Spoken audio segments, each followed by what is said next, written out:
Good evening. Now let's meet the candidates for King County Council Position 3. And also, could you please take a moment to silence your phones? The candidates for King County Council Position 3 are Sarah Perry and Rob Watton. We will use the same format as earlier. We will begin with 2-minute opening statements. During the question and answer period, each candidate will have 1 minute for responses and a 30-second optional rebuttal from the first responder. Our timer, Kathleen Friedman, is seated in the front row and will raise a warning when 15 seconds remain and a stop signal when time is up. Time permitting, the last question for each set of candidates will come from the opposed candidate themselves. Each candidate will have an opportunity to ask a question from their challenger. We'll begin with 2-minute opening statements from Rob, followed by Sarah. Rob?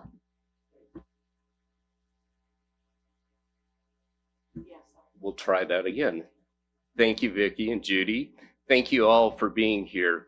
This is such an important time in our county, but let me start with this.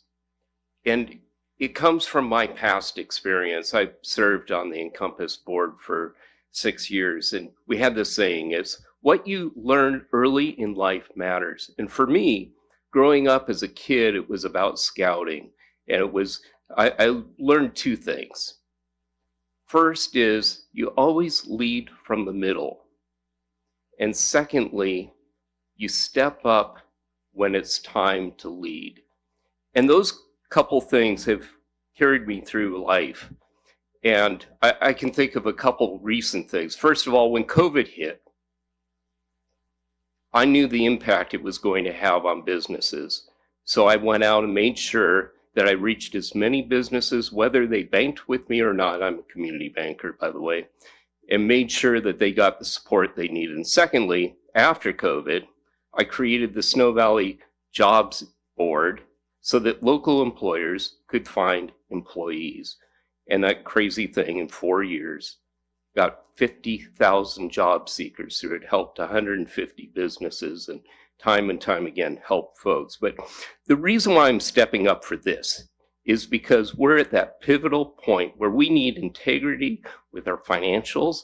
We need integrity with the work that we do. And we need to make sure that we're reaching across the table, across to everyone, to make sure that all voices are heard. And that's in my DNA. And I've done that as a community banker. And that's exactly why I'm in this race. And I appreciate your time. I am Sarah Perry, King County Council member for District 3, running for re-election. Thank you to the American Association of University Women and Spirit of Issaquah Kiwanis Club, which I'm a member. I currently serve as Vice Chair of the Council, Chair of Local Services and Land Use, and Vice Chair of Flood Control District, among many other roles. I'm honored to serve our beautiful district, which includes the cities, towns, and surrounding areas of Issaquah, Sammamish, Redmond, Woodinville, Duval, Skykomish, Carnation, Falls City, Preston, Snoqualmie, North Bend, and Snoqualmie Pass. And if you give the residents of each area a chance, they'll tell you how unique they each are, and they would each be right. My priorities for re-election are informed by the registered voters in my district through thousands of annual survey responses over these last 4 years and from over 700 external meetings with first responders, nonprofit organizations, community groups, and leaders to date. The priorities include maintaining our roads and bridges, became our first priority this year. Safe and healthy communities moved to our second priority, saying we're feeling safer. Clean water, land, and fish habitats. More housing of all types, all income levels, and transit and mobility. So I am here to respond to what our voters want. I'm honored to have received over 200 endorsements, with 100 from elected leaders, including Congresswoman Schreier, Del Bene, Puyallup and Snoqualmie tribes, Governor Ferguson, senators and representatives, mayors and city council members, including each of the Snoqualmie city council members with the exception of my opponent. And over 100 endorsements from local and regional leaders and organizations, including labor, firefighters, corrections officers, and more. I've lived and worked here for decades, raising my family here, leading local nonprofits, and serving my community. My work on the council is grounded in listening to our people, bringing stakeholders together, and making government more transparent and accountable. I'm running for re-election because I believe our region needs proven leaders who can balance big picture policy with our day-to-day needs of local families, and one of the most critical times for proven leadership. I want to thank you for this opportunity to be with you today. All right, we're going to start with our questions. And again, if you want me to repeat them, no problem. So the first question, Sarah, you will be answering this first. What safeguards will you recommend to ensure the honest use of public funds in the future? That's a great question. Thank you. Councilmember Reagan-Dunn and I, among others, asked for an audit of the executive in January for DCHS. We received that audit. We were surprised by the findings, and we are now taking very strong and clear steps to put safeguards in place and to become one of the most trusted counties we can in the country. So all of those efforts are already in place. We have several, we're working with consultants. We are looking at every single area of our government, knowing that 2% of our grants were audited. And we found, I think, $1 million at the end of the day in contracts that were given that needed funds that needed to be taken back. So we are taking this very, very seriously. I am enthusiastically supportive of the ordinances that we are putting forward to ensure tough controls and tough safeguards. And we'll be following that because we are the legislative branch that puts in check the executive branch. All right, Rob?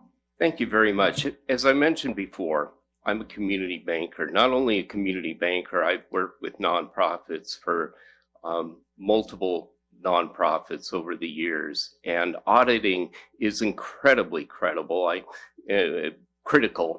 And as a banker, I know that fraud is on the loose, and I get to deal with it every day. Every month, I have an audit for my business, and we can do the same with every nonprofit. I've served as treasurer of organizations. I've led audits. I have a 5-point plan. I'm the only candidate running for the King County Council that has a plan in place. We'll make sure that the nonprofits that are delivering the great services have the resources, the tools, and to make sure that our money is counted for, but every dollar will be counted. And I also have a plan as to how to recognize those nonprofits that do an exceptional job. And I appreciate this question. All right, Sarah, a rebuttal? Sure, yeah. My plan is very clearly stated in our ordinance, and we are looking to an umbrella organization for oversight so that we can work with those with dozens of years of accountability, working with nonprofit organizations who can meet the needs of our community as we had intended, and make sure that they are trained and that they have accountability and they're able to provide for us the receipts and everything that we need to make sure that we are spending our public dollars wisely. So we are very clear on our plan, and it is available for public consumption. Okay. Given current funding cuts to Planned Parenthood, what measures can be taken to support women's health? Rob? Thank you. I am going to be the first person that says this is a private matter for individuals to deal with. I'm going to make sure that I'm supportive of the policy, but that freedom needs to be in place, and it will safeguard to make sure that it is. Sarah? Well, women have sovereignty over their bodies, full stop. And to suggest that we don't in our laws makes us less than a citizen, less than others with equal rights. And that's not acceptable. We are 51% of the population, and what we do with our body, how we choose to take care of our body in one way or another with our healthcare decisions is entirely and 100% up to us and cannot be dictated by those who don't have uteruses. Rebuttal, Rob? Mine's not going to be quite as biological, but I do agree. All right, thank you. On to the next question. So Sarah, you will start with the answer. Our nation is deeply divided. Can you share an example of a time when you worked effectively with someone or a group with whom you had significant disagreements? Reagan Dunn and I, it's no surprise, are on different sides of the aisle. We work very, very well together for unincorporated issues. For bomb cyclone safety, we came together to make sure that all of our residents were safe. There will be an announcement coming up this week about another environmental piece. We agree on basic values in certain areas, and where we do, we work hard to collaborate. And so I enjoy bringing people together. I've been called a radical centrist by the tradesmen, whatever that is, but it means essentially that I bring people together, and I'm very interested in working together with people who support all of the residents of our community.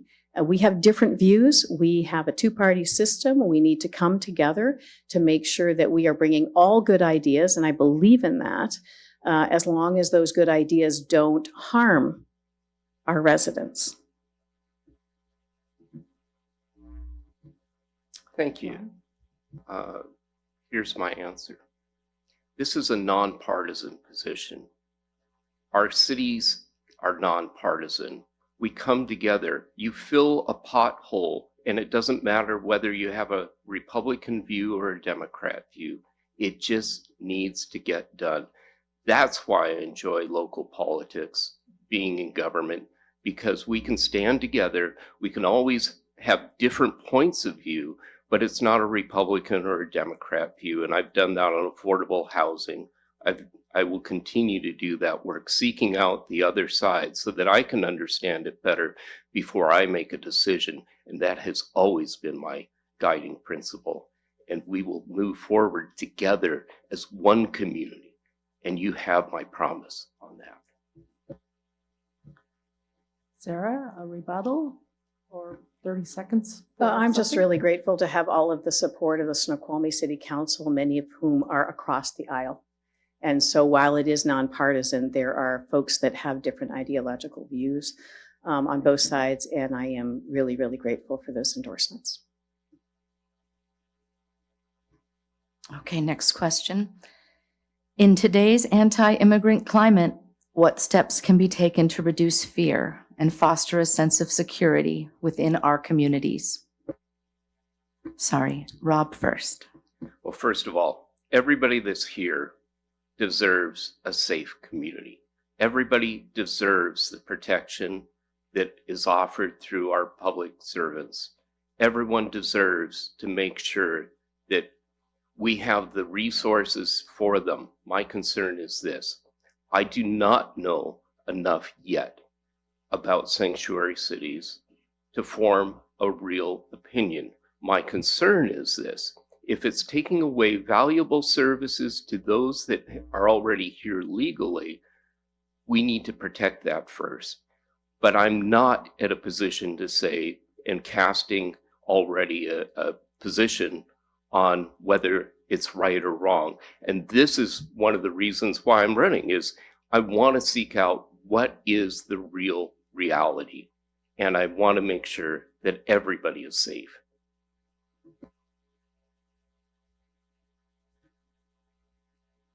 We are a country based on immigrants. My Scottish ancestors, my English ancestors, we are based on immigrants, and we have an obligation to ensure due process. Our people are being picked up from Issaquah. They're here legally, they're going to church, they're paying their taxes, they're working, they're being picked up from Sammamish and disappeared. This is not okay. This is not okay. This is not the country that I believe in. And I will fight to make sure that every resident has due process in this country. It is an outrage what is happening. And I will do everything I can to protect those who are being taken without process, who are here legally, removed from this country. It's an abomination. Rebuttal, Rob? Thank you. This is a two-part question. So if you need me to repeat it, no problem. How can you ensure that vote by mail in this state will be protected? How can we increase our confidence in the current election process? So Sarah first. We are an award-winning county for vote by mail. So I'm going to speak to the county, not the state. We're an award-winning county in vote by mail, and every time we've been challenged, we have come up on the winning end of that, and we will continue because we have incredible integrity, incredible processes in place. It's been very, very successful, and I think that's why people don't want vote by mail, because it is successful. And so we have processes in place to make sure that we are protecting this at every level, and that we are ensuring that there is a way to validate where you can go and you can have oversight. You can spend time in the King County elections to make sure that everything is done properly if you're concerned about that. But we are a model in this country, and it is working, and I think that's what makes the other side nervous. Rob? Thank you. Kind of makes me a little bit concerned when you're talking about the other side. And here's the thing. We need voting integrity, and we need, as things change, we need to constantly monitor to make sure that our voting system is accurate, that it is competent, that it has integrity. But what's concerning to me is going back long enough to when we used to go into the polling places, that the number of people participating has not increased significantly. I would expect, and it was part of the vote by mail initiative of the state, is that it was supposed to increase the voting participation. And it's really disturbing to me when only 35% of our population times are voting. We need more people involved. Sarah? I would agree with that 100%. That doesn't mean that we stop a very successful process of voting by mail. So I think we should absolutely do more to get more people voting. But when something is working, we go with what's working. Okay. What talents, skills, and values would you bring to this office? Rob, you're first, and there's no rebuttal on this one. Great. Thank you very much. I like to think of myself as a citizen first, community volunteer, community banker that deals with businesses and families, and I get to see on the front lines of the challenges people have every day. The cost of living continues to rise, and it concerns me when government costs continue to outstrip what we're making because it's crippling us. It's and those are the things. I'm not a career politician, but I think time is now that we need somebody with 3 decades of private management experience at the county council level, helping to make the right decisions for all of us and making sure all voices are heard across this district, that every community has its uniqueness and every community has its voice. And I will make sure that it is elevated from the city and the communities up to the county, up to the state. Thank you very much.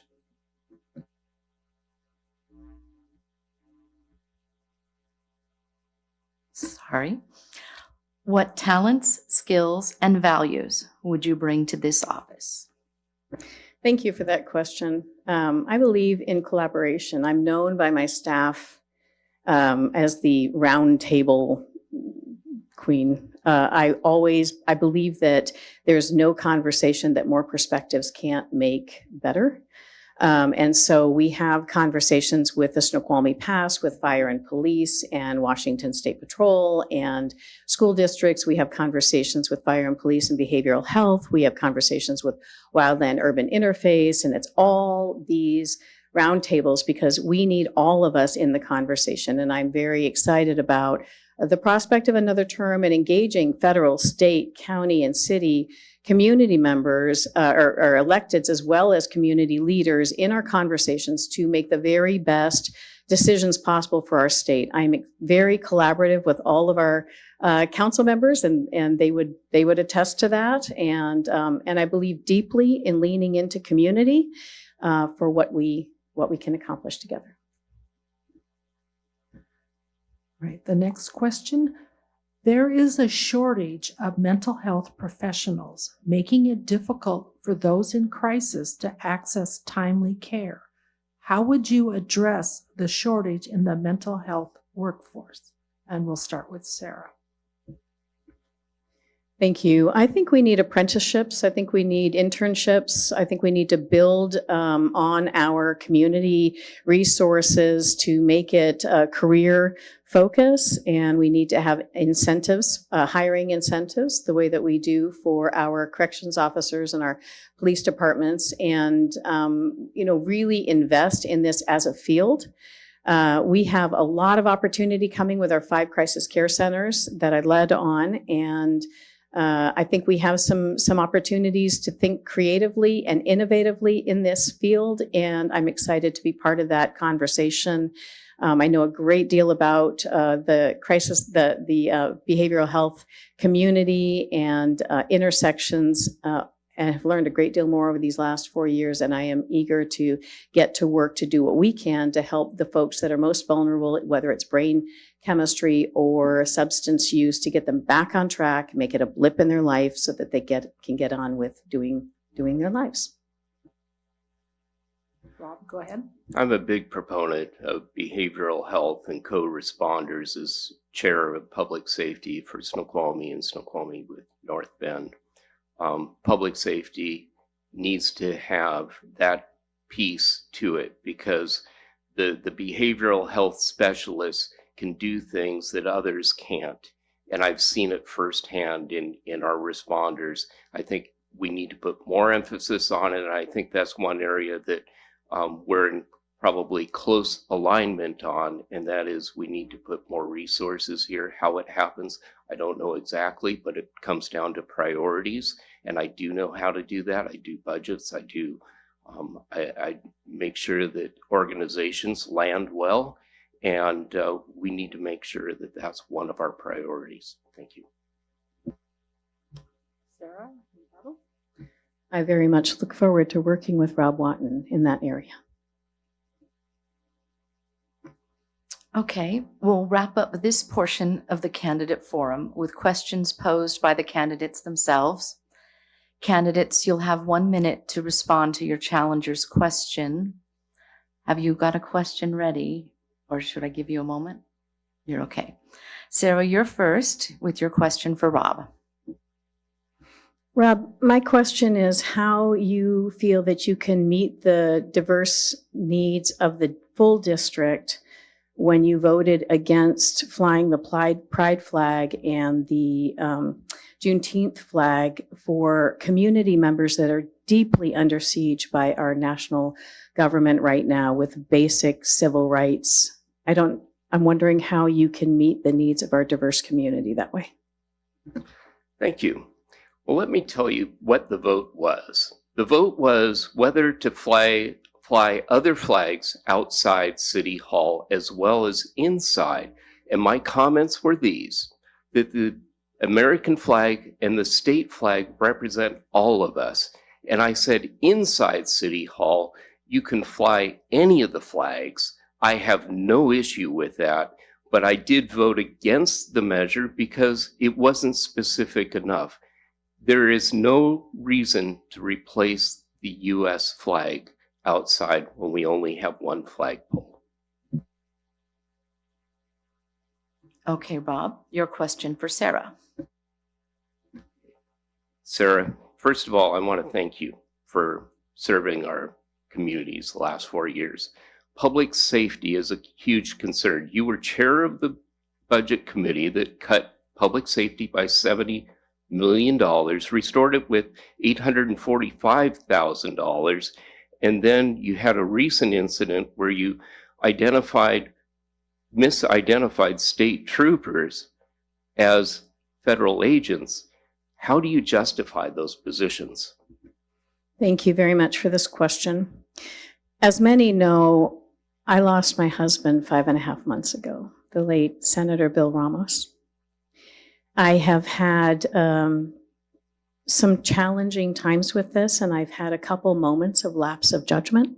That was one of them. I was intending to support our community, our Latino community, which I'm very close to my heart and is his community. I had been told that ICE was near us, and I took a text that I received. I didn't alter it. I was very tired, and I, in an incredible lapse of judgment, posted that. I took it down. My intention was never to identify ICE and their location. My intention was to help the families know where they needed to be careful. Here legally, they're being disappeared. And I immediately called our Washington State Patrol Captain, Ron Mead, and Dion Glover and apologized. They know I've been with them for 4 years. They recognized their own errors, and they knew my heart was with them. I continue to apologize for that. I have made a mistake, and I'm deeply supportive of law enforcement. Thank you for that question. So to finish up with these candidates, we will give you an opportunity for a 1-minute wrap-up by each person. So we will start with, I think, Sarah. Thank you.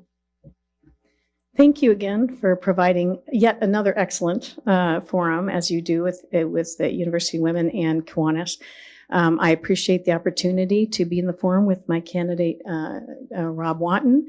For this position, I am honored by the opportunity to continue to serve another term. There are many, many irons in the fire. I've worked with so many people. We have so many exciting things in front of us, and leadership right now, proven leadership right now, is very, very important. I believe I am the right candidate for this position and will work very hard as I have these 4 years. I will continue that work and would be very honored by your vote and confidence in me. Thank you. Go ahead, Rob. Thank you very much. It is an honor for me to be running for this position. Know this, I will always stand for all the voices, that I will make sure that everyone is heard. I stand as an independent voice. We have very special needs, very unique needs from the rest of the county, and that is where I'm going to put my dedication to. Time and time again, my opponent has referenced being with the majority or one party or the other. To me, this is not a party thing. This is about an us thing. And it's making sure that we take care of our communities first, that they get the transportation, the supportive services, the care that we all deserve, and that we get our fair share of King County the way that we need to have it delivered. And that's what I'll work for every day for District 3. Thank you, candidates. Thank you for agreeing to come tonight and for agreeing to serve Issaquah and King County. Good luck to each of you as you complete your campaigns over the next few weeks. Thank you. Thank you. We will now take a short break while we prepare to meet the candidates for 41st Legislative District Representative Position 1. Before we move to introducing the candidates for the 31st Legislative District, Mayor Polly would like to make a statement. Thank you. Thank you very much to the Kiwanis for having candidate forums. I honestly don't think we have enough candidate forums, and so I appreciate the effort you put into doing this. But I feel compelled to actually correct something that was said earlier about people being disappeared in Issaquah. Our police department is in compliance with the governor's order on what level of cooperation is expected from agencies. We are working with social service agencies. We are helping families connect to their family members if they have been picked up by ICE enforcement and placed somewhere. And nobody has been disappeared in Issaquah. That is an incorrect statement, and I want to make sure that it's on the record that that is not true. And also part of like just getting the community to think about public safety. If you know somebody who is concerned about using local government resources to help them find their loved one who has been picked up, maybe not able to communicate with them anymore, we are the organization you should talk to. We are the organization that is working to connect family members with those who have been picked up by ICE. We're also here to take down the temperature in the community about fear and truth. And so I just want to let you know, people are not being disappeared in Issaquah. That is not what we are experiencing. And I felt very strongly that Kiwanis, if they would provide me this opportunity, that I needed to put that on the record and make sure that part of what viewers are seeing here when they hear these comments, they are not thinking that Issaquah is a place where the city government is sitting and standing by when people are being disappeared. It is not happening in this community. You know where to find us, you know how to reach us, and we're here to help. So please use our resources to help all of our community members feel safe and protected and guided through extremely difficult and challenging times in this country. I heard a couple of comments from some of the candidates introduced in the panels tonight, and I just want to say thank you for standing up to do this. We are going to be stronger together. We need to not talk about party politics. We need to be in this together because we all have good hearts and we all have good intents, and that's why people run for local office. So remember, call us or send somebody to call us. Call me if you know somebody that needs help. Thanks very much. Thank you very much, Mayor Polly. So we will